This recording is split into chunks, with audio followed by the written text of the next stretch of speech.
Raise your hand. Yes, sir, you're next. Howdy. Dave. This was this guy's phone, I know. Okay. Sorry.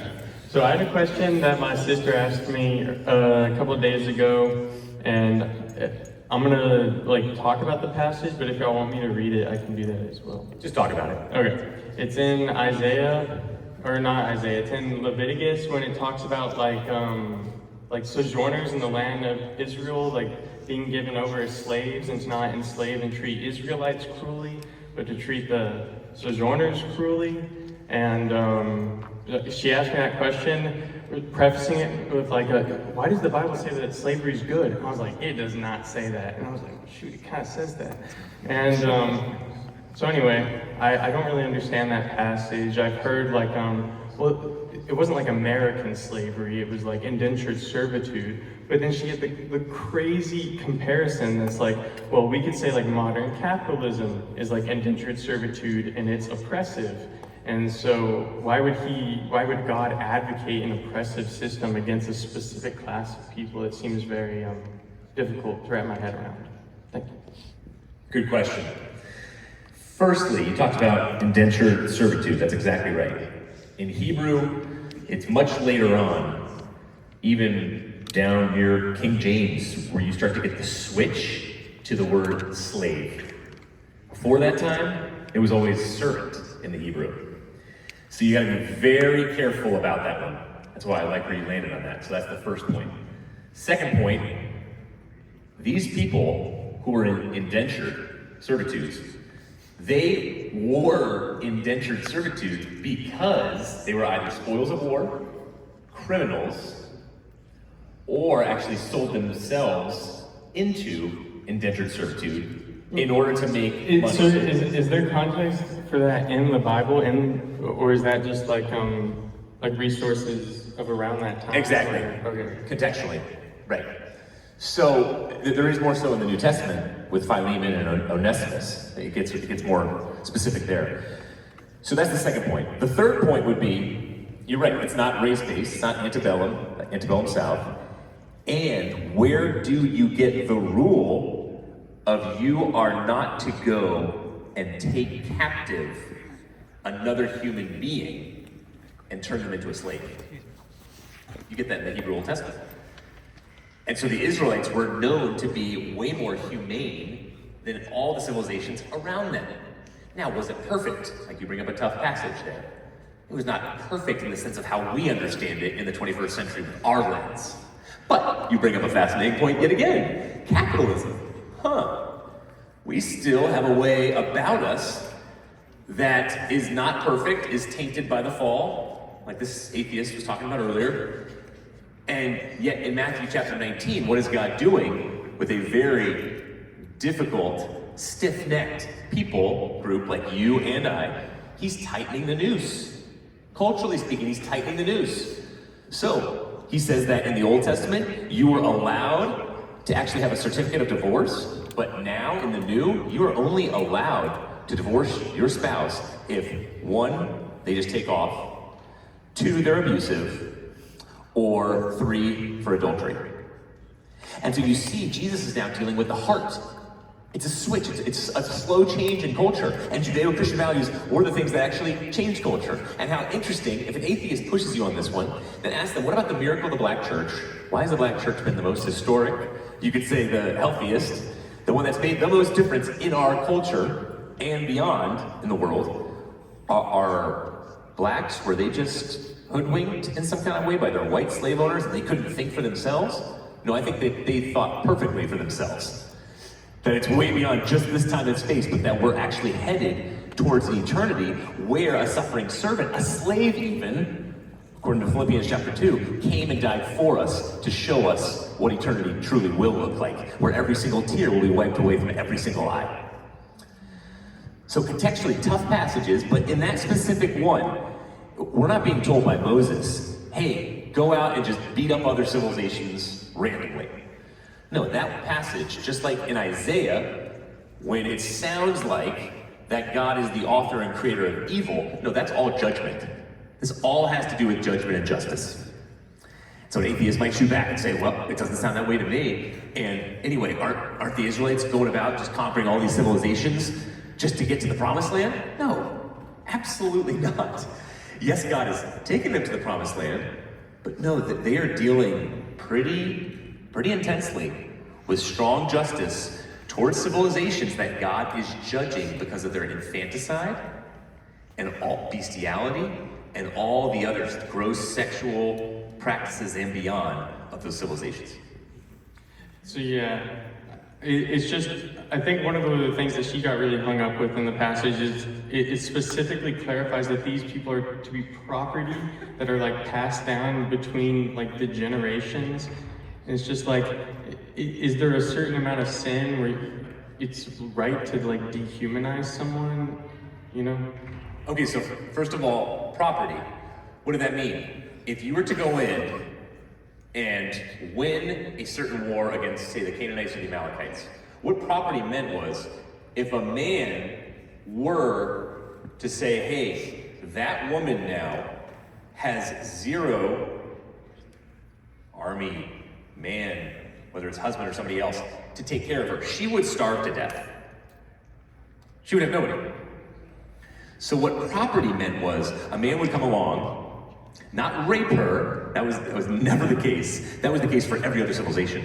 When you dominated another culture, you were to rape the women. The Israelites were created not to do that. Instead, they were to take the women, property possession, again, be very careful with those wordings as well in the Hebrew. I would look them up actually, if I were you. And what they would do is they would bring them in as, yet again, property, quote unquote. What that meant was they were to actually take care of them and to have them for life, in the sense of spousal language. In the sense of, you could even say, Ephesians chapter 5, mutual submission. That intensely. So, even more, way more humanitarian, God specifically used through Moses, what those laws would look like in dealing with people. I mean, look at if you knocked out a tooth of a slave, yet again, judgment. There were endless amounts of examples of judgment of the Israelites if they were dealing harshly with other civilizations. Okay, I liked your parallel that you made between marriage. I've been thinking a lot about marriage because my parents don't have a good marriage, and or they had a really good divorce, you could say. And anyway, so Sorry about that. there you go. I've never heard it put that way. Dude, it was not your fault, bro. Yeah. But anyway, I was in Genesis when God said like it was not good for man to be alone. There's a huge implication being made there that, well, it's good to be married. And then that struggles with like when Paul's like, oh, it's better to actually be single, and then I'm like, oh, what's going on there? So there's an implication being made with the property, with the slavery thing, that it's better for them to be enslaved to the Israelites, which I kind of get what you were saying with the whole like otherwise they would have just died for specific groups of people. And so was there a question in there? Did you understand what I'm sorry, I'm like ADHD. Okay, so it's not good for man to be alone. Remember how many times God said, it is good, it is good, it is good. Which, that excites me, I'm gonna be honest. Mm-hmm. Like, if you gotta name out, if you wanna grow spiritually, start naming things as good. Because we have that cynical bias to us in our brains, whether you call it from evolution, I call it from the fall, where it's that negativity bias, where we name things that are not good. So guys, if you want to grow spiritually, that's one of the best ways to do it. Say, it is good, God has created it, and I'm thankful for that person or thing, God. Secondly, the loneliness piece. And that's not saying get married. Yes, it's close to Adam and Eve becoming one flesh. But for man or woman, it is not good to be alone. Yes, there's connection to marriage, but also that's more of a general statement as well, that loneliness piece. And politics cannot answer it.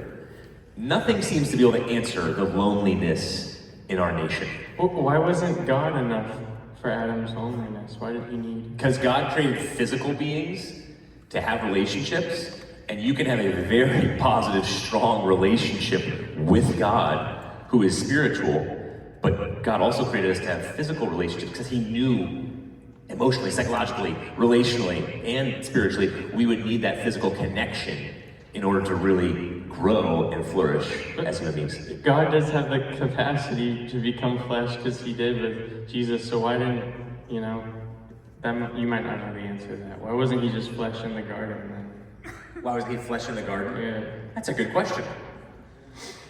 A big part of that you could answer, well, if God wasn't flesh in the garden, was he calling Adam and Eve to a different kind of faith than if he was physical in the garden? Again, I do not know. We got to be very careful here because we're getting into a little bit of theorizing. But when God is moving, there's a lot of anthropomorphic language. There's a lot of connection to humanly forms of God. Because remember, he's walking around in the Garden of Eden, and you have different language like that. So he has a personhood in one sense. And when Adam and Eve make their big mistake, they hop into the bushes because now they are separate. They are not one with God, so they're terrified, and then they have to put fig leaves on themselves.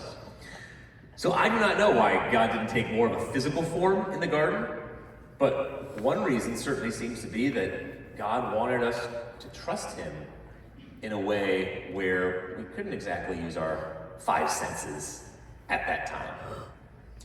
And hey, I like that in many ways. When Jesus says, I'm going to go and a greater one's going to come than I, the Holy Spirit, what he means by that is not the Holy Spirit is greater than Jesus or God. What he means by that is the Holy Spirit, even though not physical, is going to be able to reach each and every one of us at one time, rather than Jesus not being able to reach every single one of us at one time when he was in physical form here. He couldn't be here in College Station as well as over in India. Yeah, that's it. Do you want to get for a second into your parents' divorce? Or no, is that it's a personal? I don't mind. Because it's very relevant. Okay. Just ask one final question on that and then we'll go to the next. Okay, so, in which direction? Well, you brought it up. I think it's just really relevant. Okay, so, there's a lot of I guess blaming. Okay. It'll go directly, my mom really puts a lot on my dad, and my dad really puts a lot on my mom. And when Paul talks about a thorn in his side, I see it in my parents.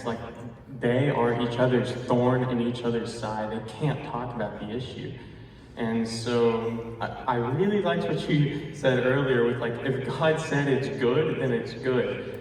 And so with the issue of the indentured servitude stuff, man, if God said it was good, I should trust him. Yeah. And so I guess the specifics of it are a lot of infidelity, and which I recently learned about. It's been really crushing me, and I guess the ideology behind it is does marriage is it? I guess what I'm getting to is hypothetically I've heard in heaven we're not going to be married. So why do we, if it's just gonna end in travesty, that sort of thing. All right. One of the main reasons for marriage is to deal with loneliness, one.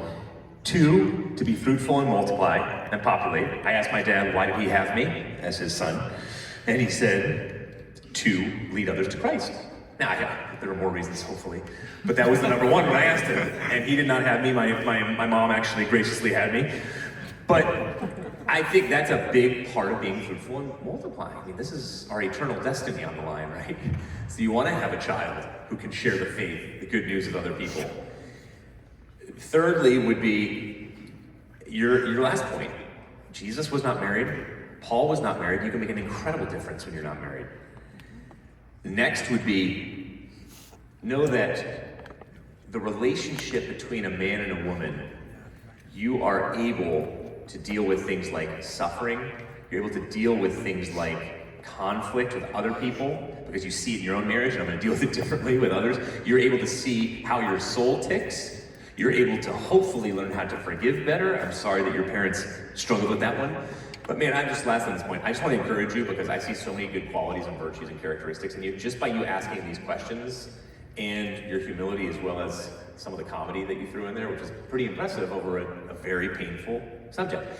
I just want to encourage you. I see in you an ability, and I think the Holy Spirit will definitely use you in powerful ways to break those bonds that are spiritual, that are relational, that are so painful, and you're gonna have an incredible marriage. And if you don't get married, either way, you're gonna make an incredible impact in this world just by how you are looking at these things and how you want to grow to make these incredible changes. So keep going. Okay, wait, I had one more question. It just popped into my head, and it's for Cliff, actually.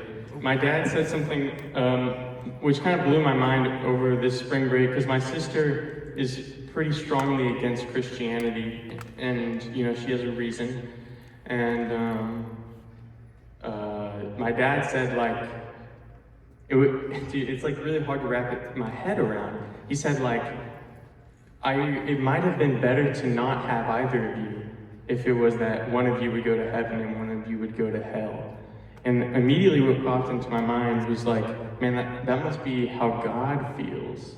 It's like he has all of these people and he loves them so much, and so many of them are gonna burn in hell. And I was just wondering, why is that worth it? Like, would you have had Stuart if he was gonna burn in hell? Would that have been worth it?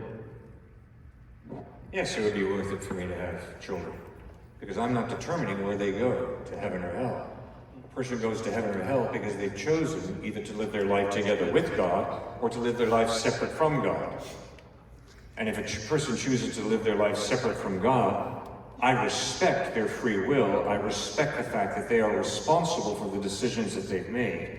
I still love them. I grieve when people make irresponsible decisions, but I respect a human being created in the image of God, which means you have human rights, you have freedom, you are equal to all other human beings, which all come right from God, and now you're going to have to choose whether to live your life together with God or separate from God, and it will have eternal consequences.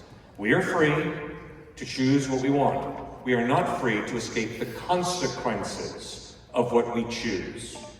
And that's part of growing up. Part of growing up means you understand I'm free to choose one of many options, but I can't choose to escape the consequences of my decisions. Good ideas lead to good things.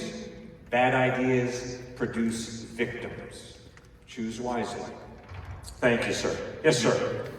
I'd like to just thank you guys for coming out, and thank you for kind of guiding me in my faith as well. You guys helped grow my faith. I wasn't super faithful, and I found you